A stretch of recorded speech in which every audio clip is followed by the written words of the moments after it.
روتيننا في كل جمعة. طبعا كلكم بتستنوا يوم الجمعة عشان نشوف الزرع بتاعنا وصل لحد فين.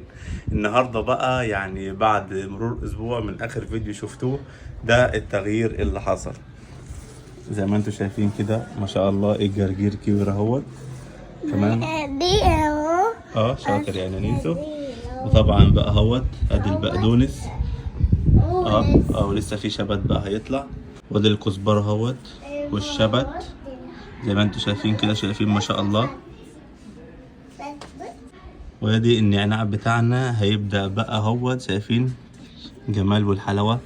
طبعا بيبقى في حاجات بقى زيادات كده بنشيلها. بنلاقي طبعا في وسط الخضروات بتاعتنا يعني حشيشة زي دي كده بنشيلها عشان ما تأثرش على غذاء الحاجات التانية اهو. شايفين اهي بنشيلها عشان الجذور ديت ندي مساحة للزرع بتاعنا، هو اللي يبقى الجذور بتاعته هي اللي واخدة الغذاء كله من المية، ويكون ليها المساحة الكافية ان الجذور تنتشر في التربة. زي ما انتوا شايفين كده ورق الجرجير باين عليه ان هو دبلان. ده طبعا تأثير عطش مع طبعا نقص عناصر غذائية زي البوتاسيوم والنيتروجين والكلام ده كله. فاحنا هنسقيها ميه النهارده وبكره السبت زي ما عودتكم كل اسبوع بديها لحظه سمات كده عشان العناصر اللي ناقصه تكمل بسبب السمات ده غير بقى ان العصافير اصلا بتتسلى عليه. شوف اول ما هيتسقي كده والميه تيجي عليه هينعنش دلوقتي وهيفرق. ايدي نفس الكلام هنا برضو.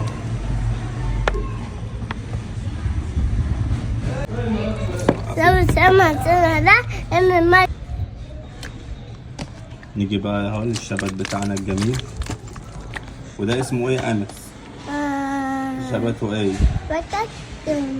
وبقدونس. ساتر كده بس خلاص. وبكده يكون خلصنا الروتين بتاعنا النهارده بتاع يوم الجمعه وطمنا على الزرع بتاعنا. طبعا انا بوليه طول الاسبوع، يعني دايما ببص عليه بالليل لما باجي من الشغل، بس طبعا الجو بيبقى ليل ومفيش اضاءه كافيه فمش عارف اصور، فبستنى اليوم الجمعه عشان اعمل الفيديو ده معاكم واوريكم الزرع بتاعنا وصل لحد فين. طبعا حاجه جميله. بعد كده بقى الشتاء داخل هنحتاج بقى الكزبره والشبت عشان خاطر المحشي بتاعنا الجميل اللي بنحبه والجرجير بتاعنا في الفطار. وبعد كده بقى نشرب كوبايه الشاي بالنعناع، تبقى كل حاجه كده من خير مزارعنا. تبقى كل حاجه من خير مزارعنا وحاجه صحيه وحاجه احنا زارعينها بايدينا وبنحصدها بايدينا. يلا بقى هشوفكم في فيديو جديد، هوريكم بقى الزعتر اللي احنا زرعناه وصل لحد فين، والكرفس والريحان اللي زرعناه معاكم الاسبوع اللي فات. ما تنسوش بقى تعملوا اشتراك في القناه وتعملوا لايك للفيديو عشان ديت قناه انس، فيا ريت تدعموا انس. ومعاكم اخوكم اسامه ابو انس. يلا سلام، جمعه مباركه عليكم جميعا. تعالوا بقى انا هحضر لكم مفاجاه. فاكرين شتلة الطماطم اللي عملناها مع بعض في فيديو قبل كده؟ النهارده اوريكم النتيجه. واو واو واو، شايفين الشتلة بتاعتنا نفعت وكبرت اهيت. طبعا بقى بنوليها وبحط لها برضو تسميد زي ما انتم شايفين كده، يا دوبك بنقط عليها حاجات بسيطه كده وبس، وبسيبها عشان تنمو بشكل طبيعي.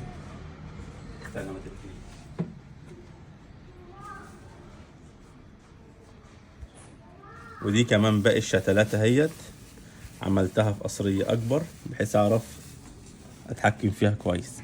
شايفين ما شاء الله اهو الطماطم بتاعتنا طالعة بشكل طبيعي. اول بقى احنا هنتابع مع بعض، واول ما هتكبر هننقلها في قصيص اكبر. فتابعوني عشان تشوفوا كل جديد وكل يوم معلومة جديدة مع أنس فارم. سلام. إذاعة القرآن الكريم من القاهرة.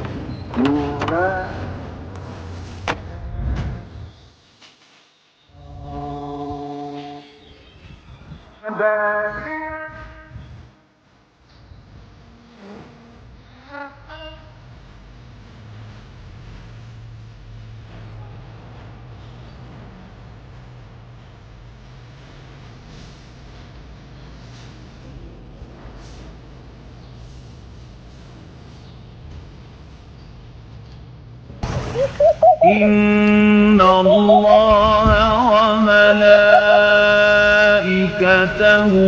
يصلون على النبي يا أيها الذين آمنوا صلوا عليه وسلموا تسليما.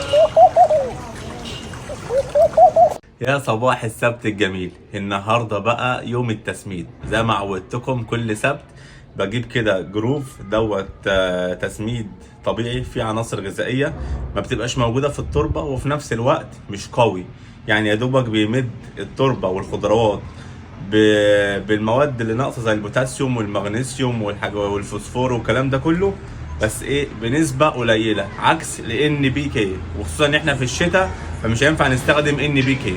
زي ما انتم شايفين كده الخضره بتاعتنا ما شاء الله ما شاء الله، شايفين ما شاء الله.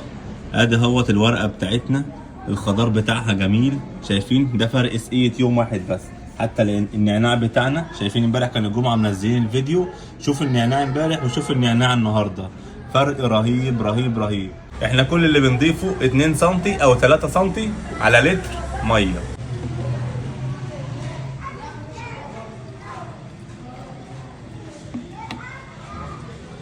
بس كده. بعد كده بقلبه بيبقى باللون اللي انتوا شايفينه ده، وبعدين بقى نسقي التربه منه. طبعا لو بصينا كده انا لسه ساقيها امبارح، فانا ما بحطش السماد اللي انا هعمله على تربه تكون ناشفه، بتبقى مبلوله برضو اهو.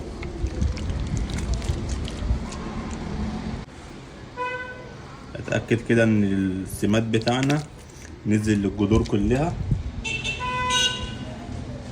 اهو شايفين شكله عامل ازاي ما شاء الله. نفس الكلام هنا. بالمناسبة السماد دوت انا ما بعملوش الا بعد ما النبات يخضر، يعني يطلع الورق بتاعه، يعني مش وهو لسه بذور ارش بيه واسقي بيه والكلام ده كله، لا، بعد ما يطلع الورق بتاعه. الشبت بتاعنا شايفين ما شاء الله. ده احنا هنعمل محشي يا جماعة السنة دي من خير مزارعنا، احلى محشي.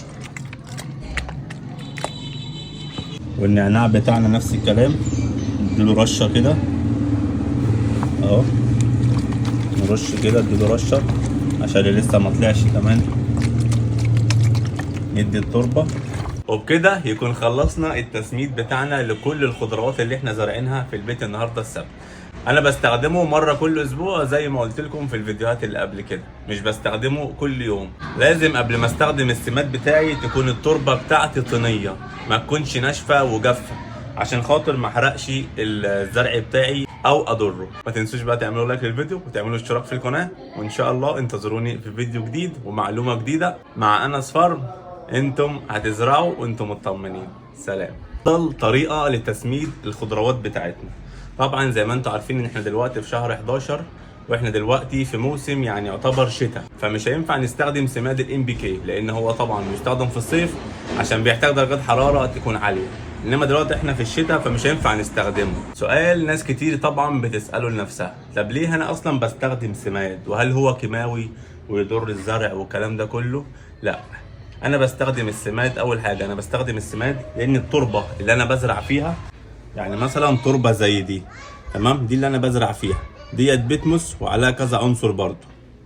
الزراعه في البلكونه وفي البيت غير الارض، يعني التربه دي بيبقى ناقصها عناصر، فانا بحتاج سماد عشان اكمل العناصر اللي ناقصه في التربه دي، زي البوتاسيوم وزي المنجنيز وزي الزنك وزي الحديد. شايفين اهو دي احماض امينيه، والنيتروجين والفوسفور اهو شايفين، ومغنيسيوم وستريك وحاجات ايه مختلفه تانية كتير. ودوت السماد اللي انا بستخدمه من شركه جروف، دوت طبعا للخضروات بس، يعني ده انا عامله للخضروات بس وجايبه للخضروات بس عشان يمد التربه بتاعتي بالعناصر الغذائيه زي اللي انتوا شفتوها قدام حضراتكم دلوقتي، بالعناصر اللي هو محتاجها ومش لاقيها في التربه اللي هو مزروع فيها. فبالتالي بساعد النبات بتاعي ان هو يعيش في بيئه صحيه ويلاقي عناصر غذائيه تقويه وتخليه ينمو بشكل طبيعي وبشكل صحي. طريقه الاستخدام بتاع جروف، هنجيب ازازه هنملاها لتر ميه وهنحط 2 سم او 3 سم من جروف، وهنقلبهم كويس في الميه، وبعد كده هنسقي الزرع بتاعنا والخضروات بتاعتنا كلها، وبكده هنحافظ على الزرع بتاعنا وهنخليه ينمو بشكل صحي. واشوفكم في فيديو جديد، فتابعوني واعملوا اشتراك في القناه واعملوا لايك للفيديو، وانتظروني في فيديو جديد ومعلومات جديده مع انس فارم. سلام.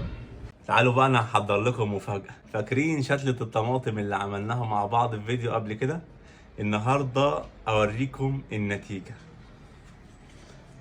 واو واو واو، شايفين الشتله بتاعتنا نفعت وكبرت اهيت. طبعا بقى بنوليها وبحط لها برضو تسميد زي ما انتم شايفين كده، يا دوبك بنقط عليها حاجات بسيطه كده وبس، وبسيبها عشان تنمو بشكل طبيعي. ودي كمان باقي الشتلات اهيت، عملتها في قصريه اكبر بحيث اعرف اتحكم فيها كويس. شايفين ما شاء الله اهو الطماطم بتاعتنا طالعه بشكل طبيعي. احنا هنتابع مع بعض، واول ما هتكبر هننقلها في قصيص اكبر. فتابعوني عشان تشوفوا كل جديد وكل يوم معلومه جديده مع انس فارم. سلام. فاكرين الكرفس اللي احنا زرعناه؟ تعالوا النهارده علشان نشوف النتيجه. يلا بينا. مستعدين تشوفوا النتيجه؟ واو ما شاء الله. طبعا بقى هنشيل اي حاجات كده طالعه في وسط الجذور اهوت كحشيشه اهو. النبات ما شاء الله 100 100. وطبعا عشان عندي كذا قصريه بنفس اللون فانا هتلخبط انا زارع ايه في ايه، فهجيب القلم واكتب عليها.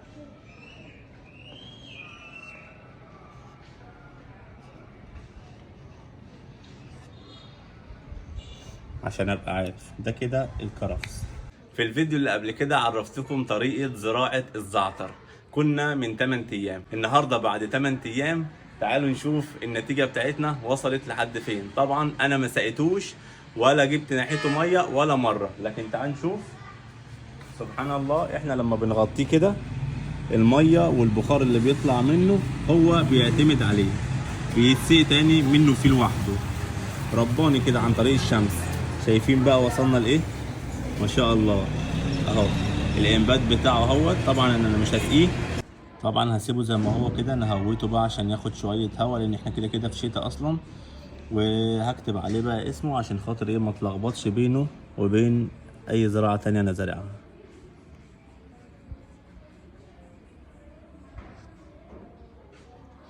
اهو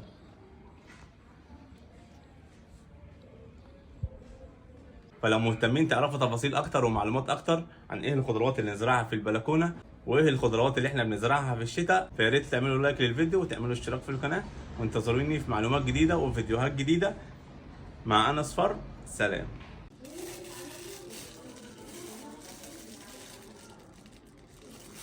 شفتوا فيديوهات كتيره جدا بتتكلم عن زراعه الافوكادو. تعالوا بقى نشوف النهارده بعد ما عدى 10 ايام على البذرة ديت ايه اللي حصل لها.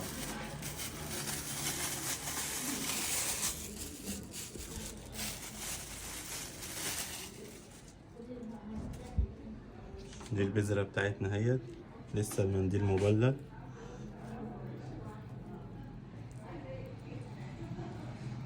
بصوا اتشقت ازاي، شايفين شكلها بعد 10 ايام بقى عامل ازاي. تعالوا بقى هنعمل حاجة. تعالوا اوريكم بقى هنزرعها ازاي.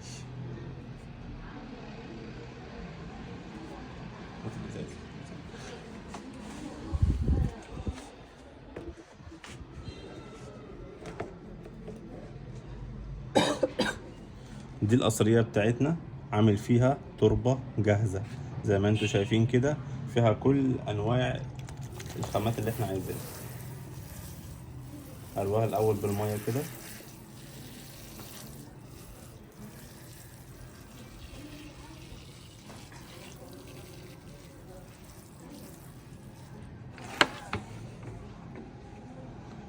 بعد ما رويتها بالمية كده هجيب بذرة الافوكادو، البوز بتاعها دوت هو اللي هيبقى لفوق ودوت هيبقى لتحت. واحطها بالشكل ده كده اهو.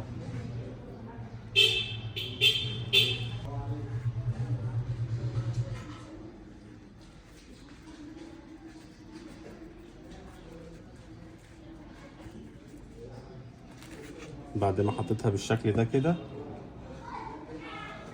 هرجع ارويها بالميه تاني.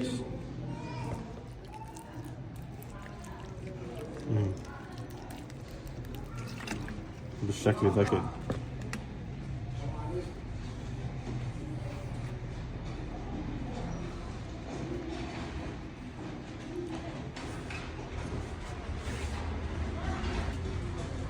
زي ما انتوا شفتوا التربة بتاعتي خفيفة جدا. هنسيبها بقى في مكان مظلل واستنونا في جزء تاني اوريكم النتيجة بعد 10 ايام.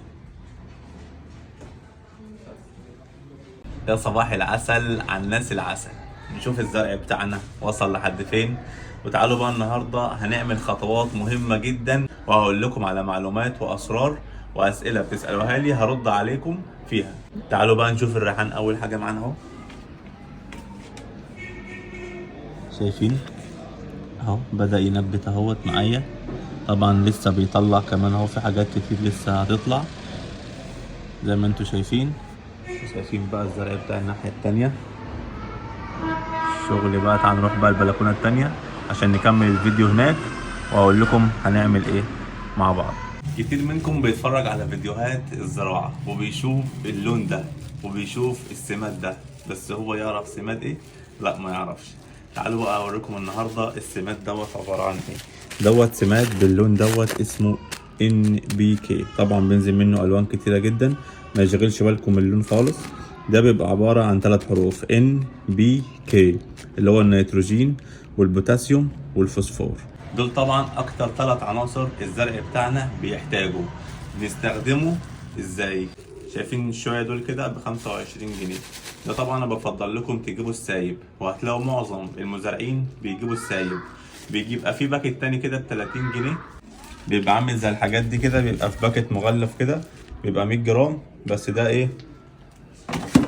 مش بنفس القوة بتاع دي. دوت اسمه 3 19، يعني 19 19 19 متوازن. ده سماد متوازن بنستخدمه مرة كل اسبوع لحد ما نحس ان الزرع بتاعنا خلاص مش محتاجه وان بقى كويس خلاص كده. دوت بيساعد على نمو الجذور، ولو عندنا مثلا اشجار بتثمر هيساعد على ان هي تثمر، وبيساعد الزرع بتاعنا ان هو ينمو ويكبر ويبقى بصحة ويكون كويس.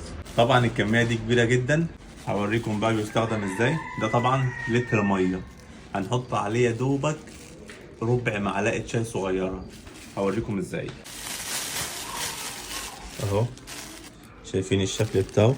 ده سماد متوازن، يعني كل العناصر قد بعضها، عشان كده بنقول عليه متوازن. يعني هتلاقي نسبة النيتروجين 19، نسبة الفوسفور 19، نسبة البوتاسيوم 19، عشان كده بنقول عليه متوازن. اكتر سؤالين بتسألهم في الكومنتات واكتر سؤالين بتسألوهم لي، وهو بنجيب التربة منين ونجيب السماد منين. انا يا جماعة عشان خاطر انا في بلد ريف، فبتعامل مع ناس حواليا كتير بيبيعوا المبيدات وبيبيعوا الاسمده وبيبيعوا الحاجات دي كلها، وحتى التربه بتتباع. انما انت مثلا لو اماكن زي القاهره او في قلب القاهره ومش جنبك اراضي او جنبك اي محلات بتبيع المنتجات ديت، فانا بفضل ان انت تشتري من على موقع اسمه بلانتي فاي. هندخل على جوجل هنكتب بلانتي فاي، هنخش بقى هتلاقوا كل الحاجات اللي ما تخطرش على بالكم. جميع انواع البذور، جميع انواع الاسمده، جميع انواع الحاجات اللي احنا بنسقي فيها اللي هي الاصاري، والحاجات اللي احنا بنزرع فيها اللي هي الاصاري، ولا هي منتجات نسقي ومنتجات تخص التربه. بص، الزراعه من اولها لاخرها هتلاقوها على بلانتي فاي بس. انما انت لو من بلد ريف زيي فهتلاقي الحاجات دي متوفره كتير يعني. هنجيب بقى اللتر الميه على طرف المعلقه كده اهو، على طرف المعلقه كده هنحط الحبه دول بس كده. بعد كده بقى هنقلبهم، بعد كده هنقلبه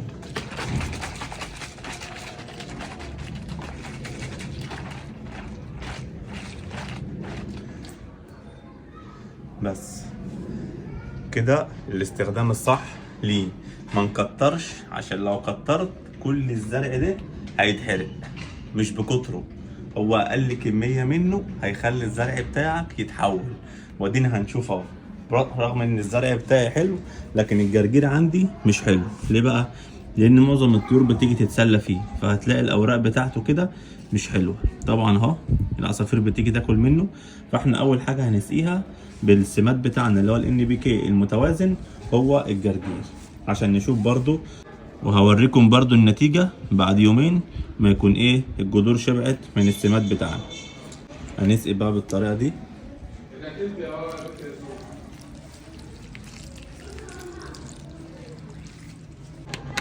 كده سقينا الجرجير. نيجي بقى للخضار. شايفين البقدونس والكزبره والشبت بتاعنا. المحشي يا جماعه، المحشي يا جماعه اللي داخلين على الشتاء، الحاجات دي هنحتاجها. الزراعه ديت لازم، الحاجات دي كلها اساسيه في البيت بدل ما تشتريها من بره. شايفين ما شاء الله الخضره بتاعتنا. عايز اوريكم حاجه بقى، تعالوا خشوا كده على دي، شوفوا معايا كده التربه من تحت. شايفين هي فيها طينه اهي. انا ما بعملش السماد دوت على تربه جافه، يعني السماد بتاعي دوت ما بحطوش على التربه وهي ناشفه، ما بستناش التربه تنشف وبعدين اعمل له السماد. لا، انا التربه بتاعتي بيكون قبلها بيوم سقيها، تاني يوم مثلا هسمدها عشان خاطر ما احرقش الجذور، وتبقى السماد قوي على الجذور وتحرق الزرع بتاعي.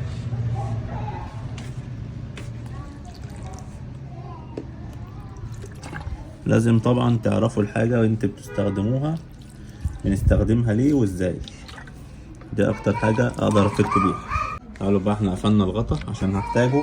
شتلة الطماطم بتاعتي بقى لها فترة ثابتة على الحجم ده، فمحتاجة العناصر ديت عشان خاطر تجمد كده وتبدأ تشتغل. بس كده. ونفس الكلام برضو في الشتلة بتاعتنا اللي هنا اهوت، حط لها السماد بس كده. جل النعناع نفس الكلام.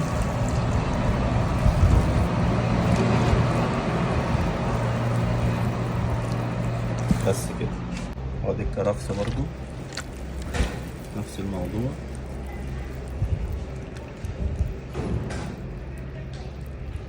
بس كده. والزعتر بتاعي نفس الكلام.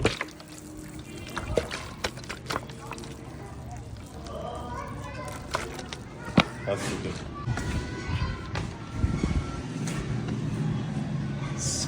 وبكده اكون خلاص سميت الزرع بتاعي كله بالسماد المتوازن اللي هو NPK 19. بما اني بقى عرفتكم السر وقلت لكم ان انا فريف، استنوني بقى اخدكم جوله، هوريكم الارض بتاعتنا، هوريكم النباتات والخضروات اللي احنا زارعينهم فيها والاشجار، وهتنبهروا جدا جدا. فما تنسوش بقى تعملوا لايك للفيديو وتعملوا اشتراك في القناه، واستنى الفيديو الجاي في المزرعه بتاعتنا.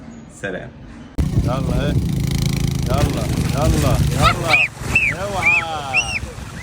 يلا تعالى نطلع الجوله بتاعتنا، هوريكم حاجات هتتبسطوا بها جدا. اه والله تخيلي، صدقيني هيتبسطوا قوي. يلا.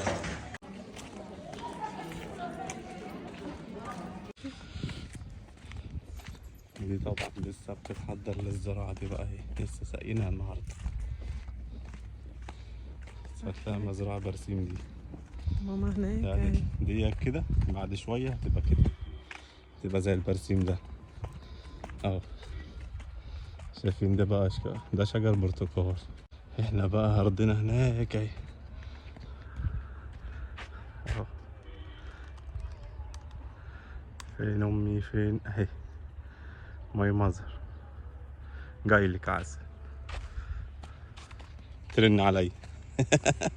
لا انا جاي اهو.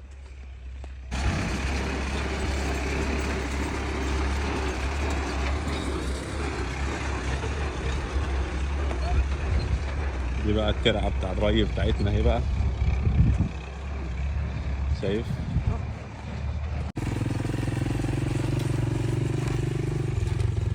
الحياة هنا طبعا انضف بكتير، هتشم هوا طبيعي جدا، هوا نقي، بغض النظر بقى عن التراب اللي بتشوفوه دوت والحاجات اللي بتحصل، بس دي طبعا عشان مش دايما بيحصل كده.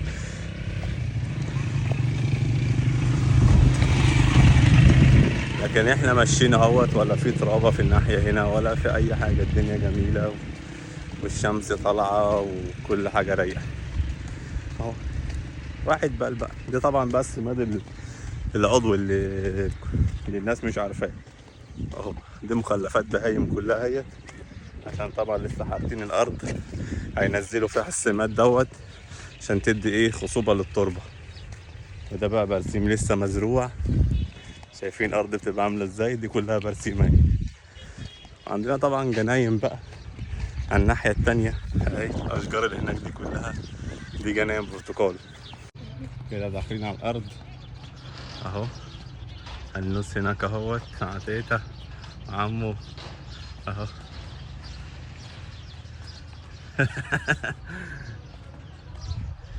بيبي بيبي قلبي البس يلا الكاب. يلا انا جبت الكاب بتاعي. يلا عمور انا جبت الكاب بتاعي. وصلنا ارضنا كده. هو مش عبد اهو. ايوه يا باشا هنسقي بقى ونروق. الله ينور الله ينور.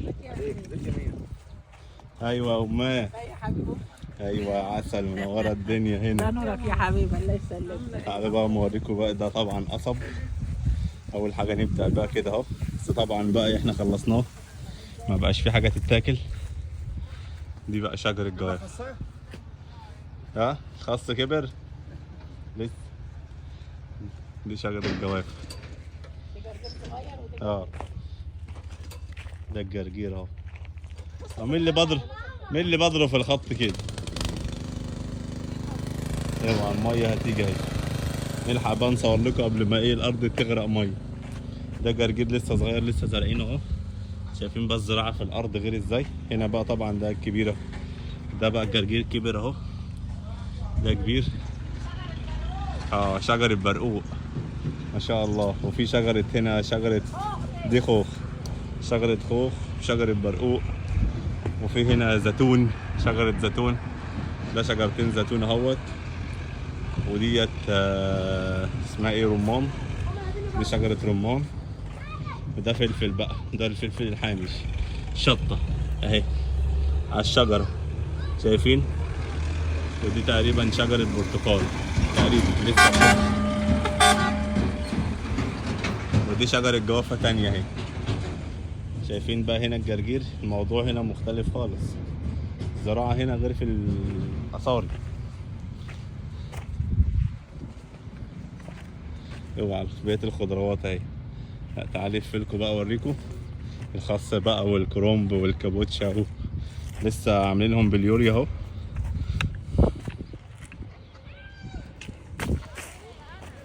شايفين بقى اهوت.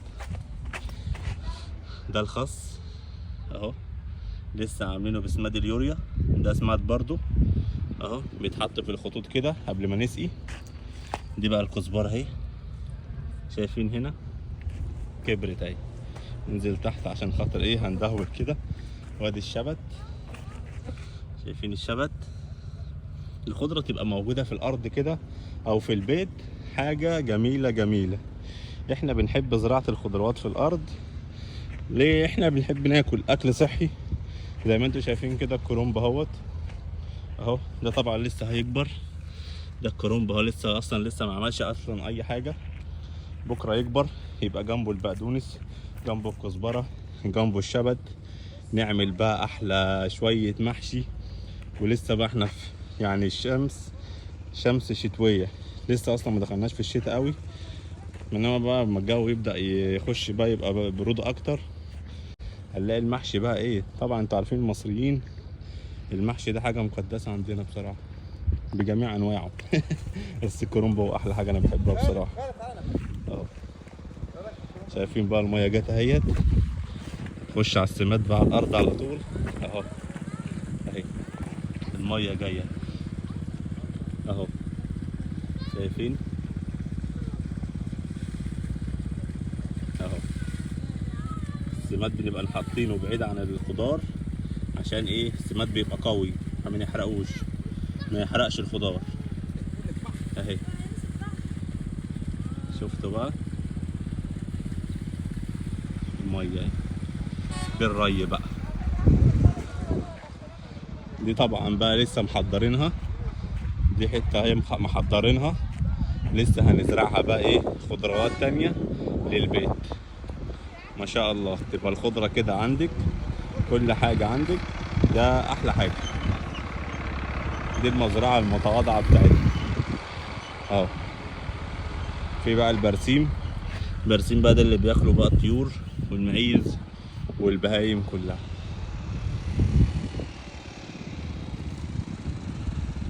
الميه داخله بقى اهوت زي ما انتوا شايفين. هنا الري مختلف بقى، شغل هنا رايق اهو ما شاء الله. هذا الخضروات كلها هيت، هذا الاشجار. الزيتون عالي قوي ما شاء الله. اوريكم العنبه بقى. الميه اوعى النوسه. ماشي تعالى بقى يلا. هذا الرمبة بقى دي ميه من تحت الارض على طول. مصورلكش من هنا وانت جوه. يلا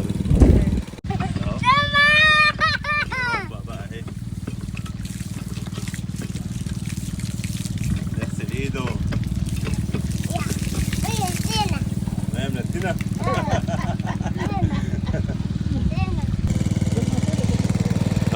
ده الموتور بقى اللي بالميه اهو. الميه بتبقى هنا بالترعه، بتبقى جايه من الترعه الكبيره ديت على هنا اهو.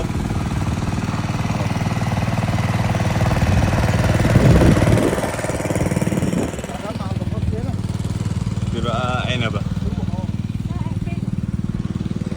العنبه اهيت. طبعا بقى عشان موسم العنب خلص فالشجره خلاص نشفت اهي. شايفوا اساسها فين؟ تمشي بقى كده اهي اهي اهي بتظلل على المكان.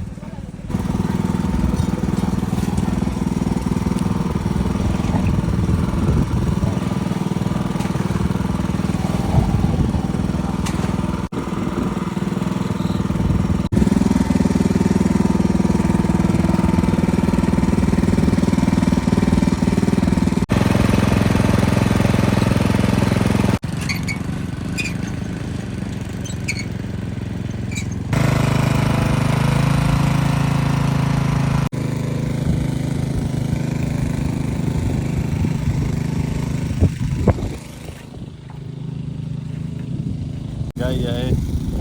هوب اوعى اوعى اوعى. يلا اهي يلا يلا يلا اوعى اوعى اوعى يابا. واو واو يا ماي. ايوه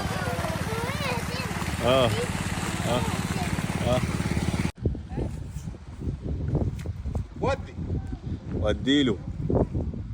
دي بقى بنحضرها عشان هنزرعها بصل، بس لسه البصل هيزرع الشهر الجاي. بس بنعملها كده بنسقيها عشان لو في اي حشايش اي نجيله اي حاجه عايزه تطلع رجله تطلع على طول. اعمل ايه عشانك اهو. شايفين بقى بعد ما كلها كده اتروت بالميه اهو. شايفين ما شاء الله كده خلاص اتروت كلها بالميه اهو اهو. نروي بقى دي اللي هيخش لها الميه اهي، مبذوره يوريا اهو. الابيض ده كله يوريا، كل ده بقى هيتظبط اهو.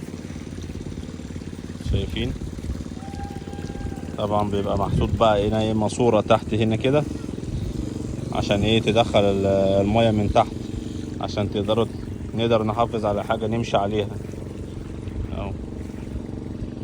الزراعة طبعا حاجة جميلة جدا جدا. الحياة في الريف طبعا يعني ناس كتير تتمنى انها تعيش هنا، عشان كل الناس اللي بتفضل تتكلم بقى وتقعد تقول لك ده فلاحين وفلاحين وفلاحين وفلاحين. على فكرة انت متعرفوش تعيشوا عيشة الفلاحين. كل واحد هنا عنده الأراضي، عنده عربيات، عنده بيوت، بدل الواحد 2 و3 والحياة هنا أعلى بكتير من أي مكان تاني. مش هتعرفوا تعيشوا هنا، فيا ريت ما تتكلموش عن الفلاحين تاني ولا تجيبوا سيرتهم. عمورة بيفتح اهو عشان الجرجير اللي هنا يلتقي اهو. بص اوعى. واو. لا لا لا لا اطلع وانت لسه حمام السباحه. تعالى هنا. تعالى هنا عشان خاطر المية هتدهول الانانيسو. اطلع.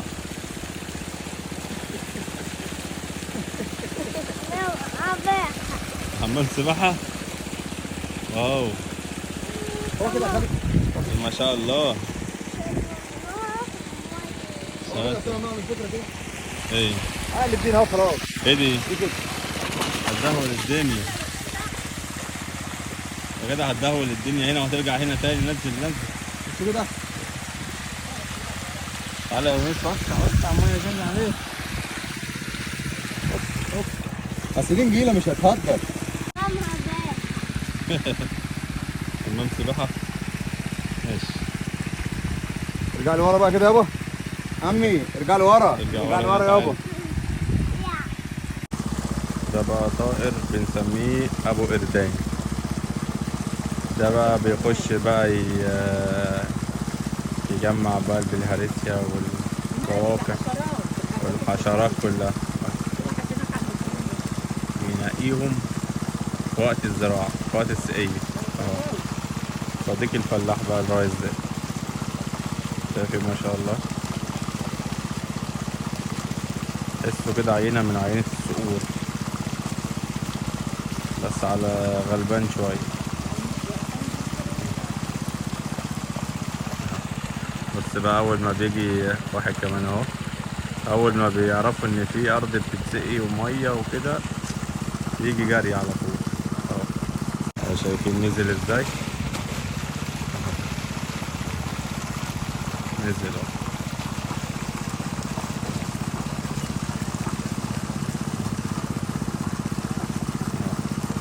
هيتخانقوا مع بعض بقى. سبحان الله. ايوه البلح.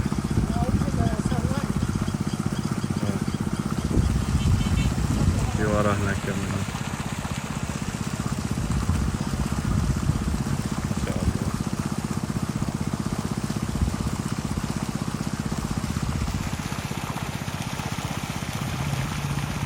ما شاء الله.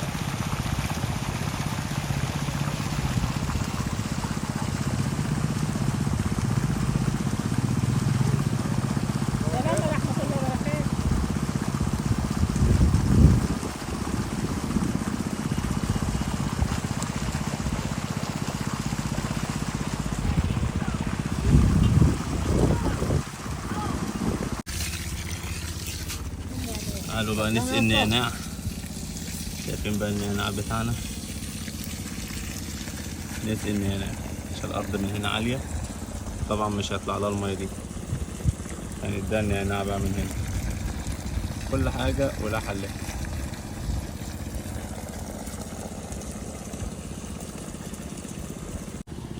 وبكده سقينا النعناع.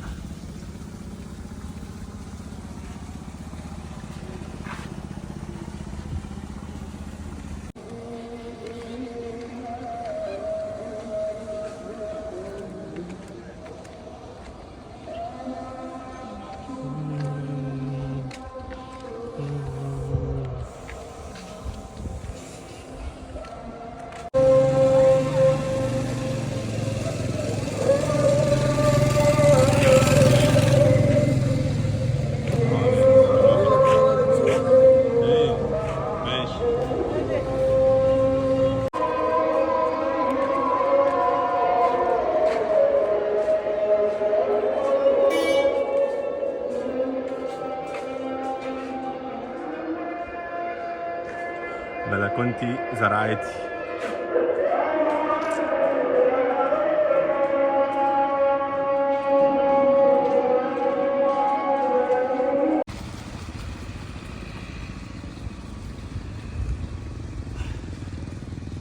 وبكده يكون الفيديو بتاعنا خلص النهارده. يلا بقى ما تنسوش بقى تعملوا لايك للفيديو وتعملوا اشتراك في القناة عشان خاطر تشوفوا حاجات انتوا لسه ما شفتهاش. واتمنى تكونوا استفدتوا من الفيديو بتاع النهارده واشوفكم في فيديو جديد. سلام.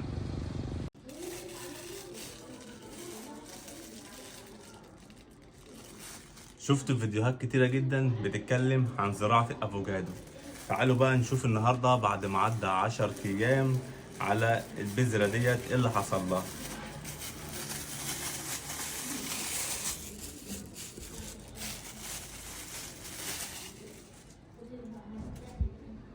دي البذرة بتاعتنا اهيت، لسه المنديل مبلل.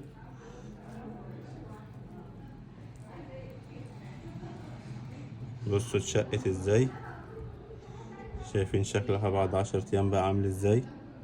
تعالوا بقى هنعمل حاجة، تعالوا اوريكم بقى هنزرعها ازاي.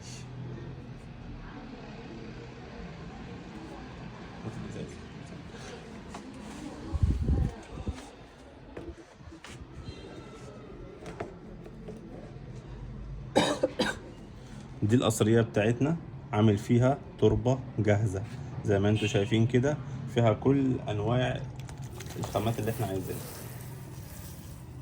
اروها الاول بالمية كده،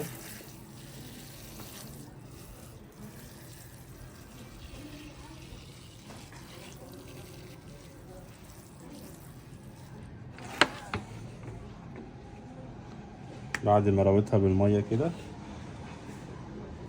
هجيب بذرة الافوكادو، البوز بتاعها دوت هو اللي هيبقى لفوق ودوت هيبقى لتحت، واحطها بالشكل ده كده اهو.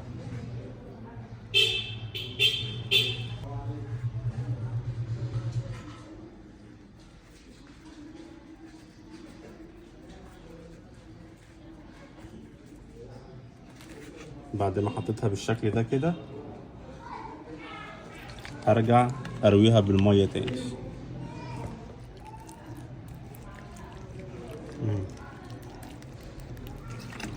بالشكل ده كده.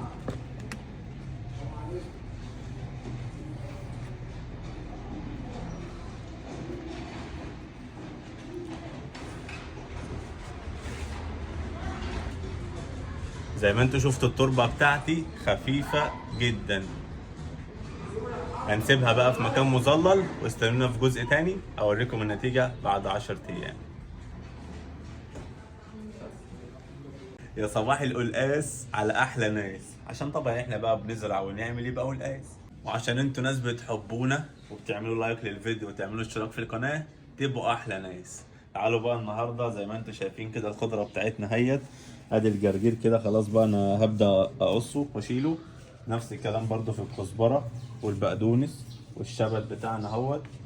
خلينا بقى نستخدمه بقى النهارده في شوية سلطة، في شوية محشي نروق بيهم ايه الكلام.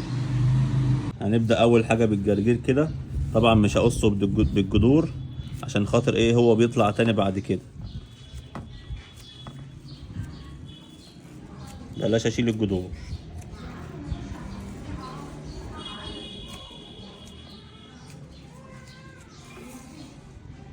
شايفين الجرجير بتاعنا من خير مزارعنا.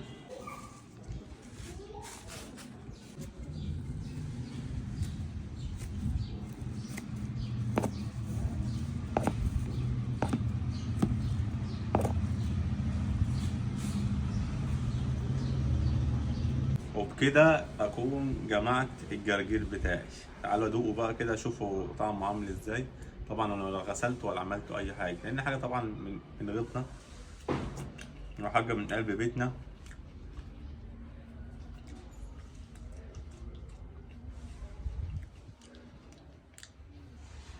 هو ممرر شويه بس ده طبعا عشان ايه جرجير بلدي، فالجرجير البلدي بيبقى ممرر شويه وبيلسع.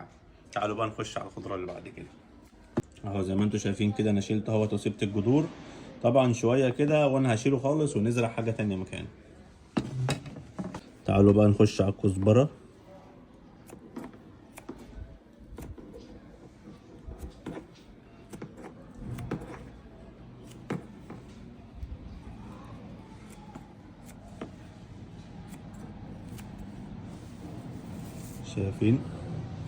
شايفين الجمال اهو.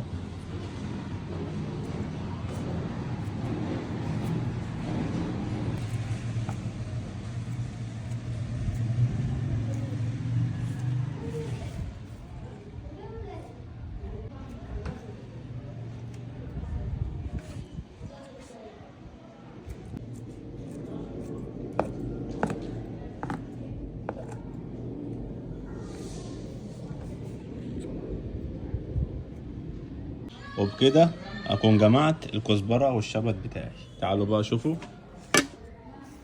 الشكل بتاعه. ناوي اقفل لحد ما يخلص. تعالوا بقى نكمل بقية الاحواض بتاعتنا.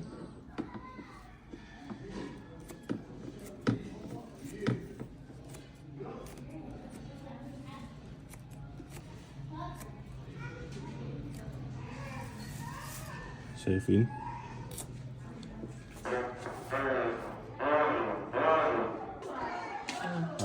انا عايز اقول لكم الريحه اللي طالعه ما شاء الله. ريحه الشبت حكايه.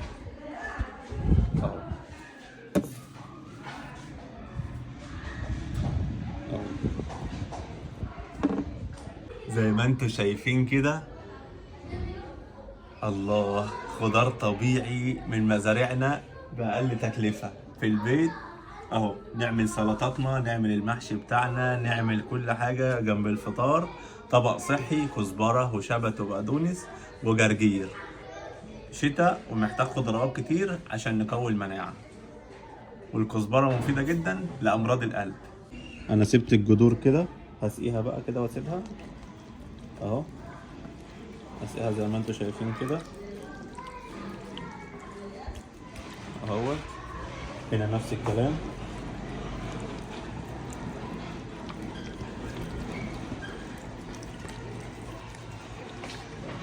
اهو.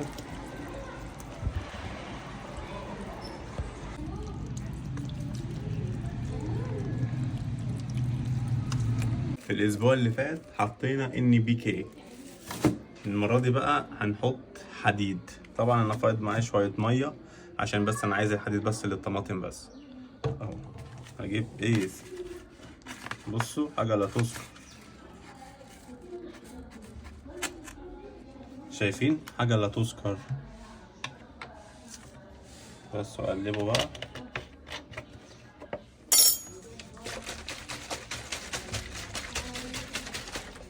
اهو. ده بقى اللون بتاعه. نجيب بقى شتلة الطماطم بتاعتي اهو، احط لها تمام كده. واجيب برضو الشتلة الصغيرة اللي معايا اهو.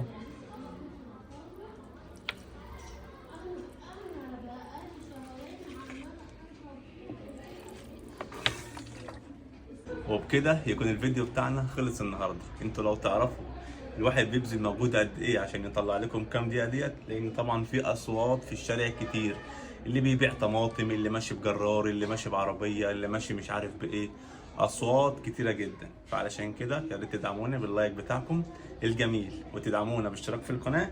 وان شاء الله استنونا، هنشوف بقى الزرع بتاعنا بعد كده هيوصل لايه.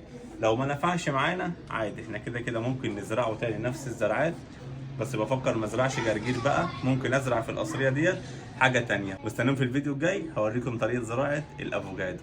سلام.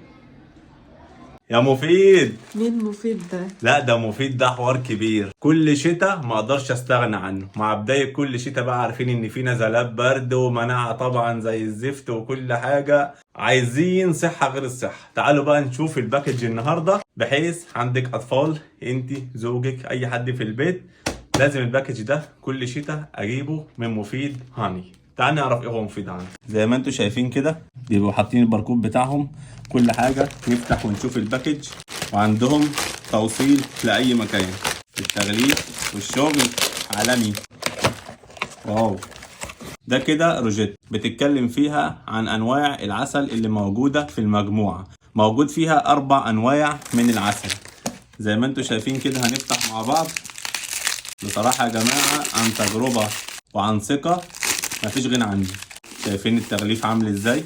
ده غير كده ان البرطمانات بتبقى بلاستيك عشان خاطر برضو ما تتكسرش في الشحن. اول نوع عسل معانا وهو عسل بروتكشن بلس. زي ما انتم شايفين كده الشكل بتاعه، هو لونه بيبقى غامق، وطبعا بيبقى معاك الورقه موجود فيها كل المواصفات وكل الفوائد الصحيه اللي موجوده في العسل ده، زي حمايه الاعصاب والوقايه من الزهايمر، الشفاء من بعض انواع السرطان، اضطراب الجهاز الهضمي، وامن جدا لمرضى السكر. تاني نوع معانا وهو زهور الاعشاب البريه، بيساعد على نمو الاسنان ويحافظ على صحه اللثه، طبعا عشان خاطر الاطفال. طبعا في حاجات تانية كتير بس ده كده اهم حاجه. يجي بقى لتالت نوع، اول ما بتبص له بس كده بتحس ببهجه على طول من غير حتى ما تدوق. ده طبعا بقى عسل النحل الطبيعي خالص، ده زهره الموالح. لو جينا برضو شفنا الروشتة هنا هنلاقي برضو عسل نحل زهور الموالح زي ما انتم شايفين كده. يحسن من اداء الجهاز الهضمي، يطهر الفم من البكتيريا، يساعد على خفض الدم المرتفع، مضاد للقلق، له فعاليه في تهدئه الاعصاب. حاجات كتير تقدروا تشوفوها هنا. ده كده اخر نوع معانا وهو عسل نحل بخلاصه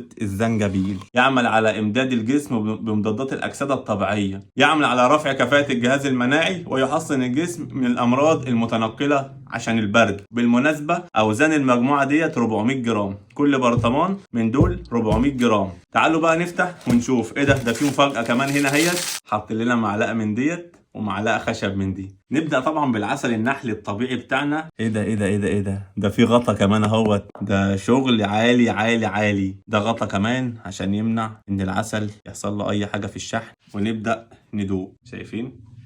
ولا بيقطع ولا اي حاجه. عسل نحل طبيعي 100%.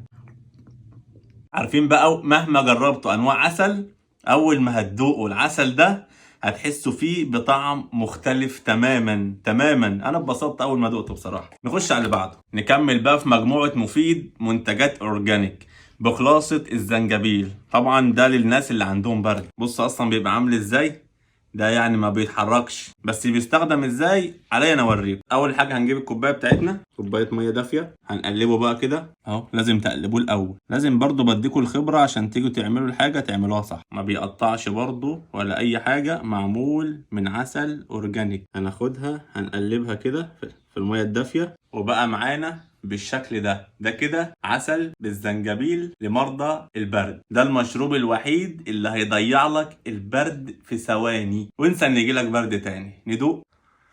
جنزبيل فعلا جامد، بس العسل بيديله برضه ايه هدوء شويه. فاللي عنده برد كوبايه من ديت في اليوم خلاص انسى البرد خالص. تعالوا بقى نخش على النوع اللي بعد كده اللي هو العسل النحل البروتكشن بلس. زي ما انتم شايفين برضه بيحتاج يتقلب، وريحته قويه جدا. اوريكم بس القوام بتاعه عامل ازاي اهو. شايفين؟ ده ما شاء الله لعلاج الامراض المناعيه كلها. بيبقى ليها اعشاب زي ما انتم شايفينها كده، فبالتالي لازم لما تيجي تعملوه لازم تدوبوه بالميه وبعدين تصفوه بمصفى وبعدين تشربوه. رابع نوع معانا هو عسل نحل زهره الاعشاب البريه. بحب افكركم اسيب لكم اللينك الموقع اللي انت تطلبوا منه المجموعه ديت واي انواع عسل تاني زي عايزينها، عسل ملكات، عايزين عسل سدر، عايزين كل الحاجات ديت موجوده على الموقع بتاعهم. لو انت بتتابعنا على التيك توك هتلاقي اللينك في البايو، على اليوتيوب هتلاقي برضو اللينك في الديسكريبشن في الوصف، ولو على الفيسبوك هتلاقوا برضو اللينك في الوصف بتاع الفيديو. العسل اهوت شايفين عامل ازاي. ده بقى حلويات. ندوق. الله. دي بقى من اميز الانواع اللي موجوده في المجموعه كلها. ليه بقى؟ لان دوت مفيد جدا اكتر للاطفال. طعمه جميل جدا جدا جدا. طعمه اخف من ده شويه بحيث ان الطفل ما يحرقوش في زوره او يحس ان هو مش حابه او كده. وفي نفس الوقت سكره بيبقى خفيف مش تقيل قوي زي ده. لذلك لو حابب تدي منه لطفلك تديله عسل النحل اللي بزهره الموالح، لما تديله بزهور الاعشاب البريه. دول اخف 2. تدوم منهم معلقه كل يوم على الصبح كده، جميله جدا وهيقوي المناعه بتاعتهم بشكل هيبقى ملحوظ قدامكم جدا. انتوا لو بتفكروا ان انتوا تجيبوا حاجه ليكم لاولادكم، هو مجموعه تربة مفيد هاني. ده كده تجربتي حبيت اشاركها معاكم، بحيث لو حد بيشتكي من امراض مناعيه او الكلام ده كله، اطفال عنده بتعيا بشكل كبير، او هو ذات نفسه بيجيله حالات برد وانفلونزا كتير، المجموعه ديت هتقضي لك على الكلام ده كله، وفي نفس الوقت بحاجات طبيعيه، مش براشيم ولا حاجات كيماويه ولا الكلام ده كله، حاجات طبيعيه هيبقى فيها فايده ليك وليا. اللي حابب يطلب المجموعه زي ما قلت لكم هسيب لكم اللينك في البايو على التيك توك، يا اما على اليوتيوب او الفيسبوك او اي سوشيال ميديا تانية، هسيبها لكم في الوصف بتاع الفيديو. واشوفكم في فيديو جديد. تحياتي ليكم، اخوكم اسامه ابو انس، سلام. الله يا صباح القلقاس على احلى ناس. تعالوا النهارده اوريكم زراعه النعناع البلدي الفريش. نزرعه ازاي؟ تعالوا نشوف هنعمله ازاي. تعالوا بقى اوريكم ازاي نزرع نعناع ويطلع بالشكل ده. اول خطوه معانا هننقي العيدان اللي تكون مليانه ومحمله. بعد ما نقينا كام عود كده هنبدا بقى نشيل منه الاوراق بالشكل ده اهو، تتشال بكل سهوله. ده كده بعد ما شيلنا الاوراق منهم خلاص اهوت، هنبدا بقى نقصهم على قطع صغيره. لازم لما نيجي نقص نراعي ان بيبقى فيه عقل. العقل زي اللي انتوا شايفينها دي كده اهيت، دي اللي بيطلع منها الجذور وبيطلع منها الافرع بتاعتنا. فاحنا لما نيجي نقص لا اما نقص من قبلها لا اما من بعدها. تعالوا اوريكم ازاي. يعني دي مثلا اهيت في هنا عقله وفي هنا عقله، هاجي من النص كده واقوم قاطع. بعد ما قطعت العيدان الكبيره لعقل صغيره كده، هنبدا نجيب طبق وهنحط فيه شويه ميه، وهنسيب العقل بتاعتنا بالشكل ده كده، وهنسيب العقل بتاعتنا لمده نص ساعه قبل الزراعه. زي ما انتم شايفين كده ان القصريه دي كنت زارعها نعناع، بس طبعا ما كنت زارع فيها الا عودين بس، فهم يا دوبك طلعوا العودين. فقررت ان انا بقى ايه ازودها واكملها. فهجيب بقى العيدان بعد ما صفيناها من الميه، احطها بالشكل ده كده، بالشكل اللي انتوا شايفينه ده كده اهوت. تمام. هجيب بقى شويه تربه من اللي انا راكنهم على جنب دول احطهم عليه، يا دوبك بس نغطي الجذور بس. ماشي، يا دوبك نغطي الجذور. وهعمل بقى في بقيه القصريه زي ما انا عامل كده اهو، احط جذور في كل حته بس كده. حطيت كل الجذور، اغطيها بقى بشويه تربه برضو كده خفيفه جدا. هحط بقى اغطيها بشويه تربه خفيفه جدا بعد ما عملتها بالشكل ده كده. يا دوبك غطيت الجذور بس. وهنيجي بقى ايه عشان ايه نسقيها. الازازه بتاعتنا زي ما انتم شايفين الفتحات بتاعتها عشان تبقى الرش بتاعها خفيف بالشكل ده. ارويها بقى كده على الاخر.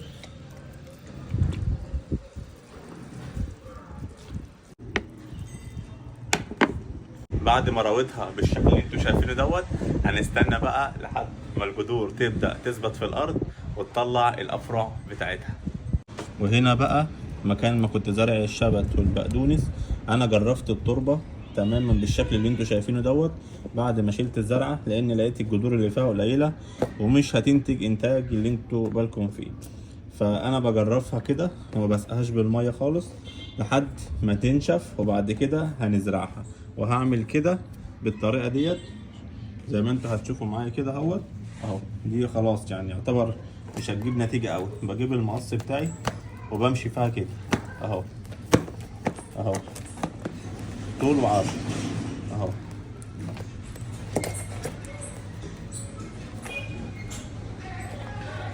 بالشكل ده كده، وهنسيبها لحد ما تنشف خالص. مش هنسقيها بميه ولا هنعمل لها اي حاجه اهو بالشكل ده. وهنيجي للجرجير، دي قصريه الجرجير، نفس الكلام اللي عملناه هنعمله مع الجرجير اهو اهو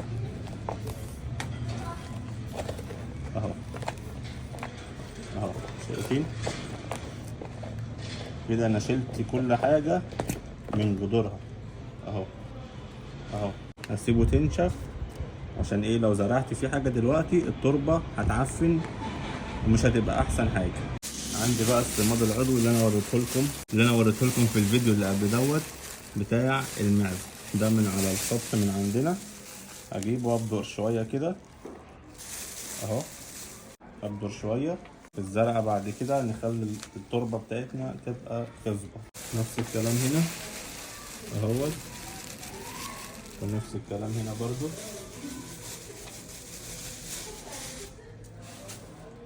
اهو هقلبهم كده. انا بستخدم ايدي بس هغسلها على طول. اسيبها بقى تنشف. هسيبها بقى تاخد راحتها كده وتنشف براحتها التربة، وبعد كده هنديها زراعات جديدة. وزي ما انتوا شايفين برضو الكرفس بتاعنا ما شاء الله بقى حلو، والطماطم بتاعتنا يا رب تفلح وتنجح اهوت بالشكل ده. كده يكون الفيديو بتاعنا خلص النهارده. ما تنسوش بقى تعملوا اللايك وتعملوا متابعه، اشترك في القناه يعني، عشان نقدم لكم فيديوهات جديده وافكار جديده للزراعه في البلكونه او زراعه الاسطح، او تزرع في اي مكان الخضره حلوه وانتوا احلى منها. اشوفكم على خير في فيديو جديد. تحياتي ليكم، اخوكم اسامه ابو انس من انس فارم. سلام.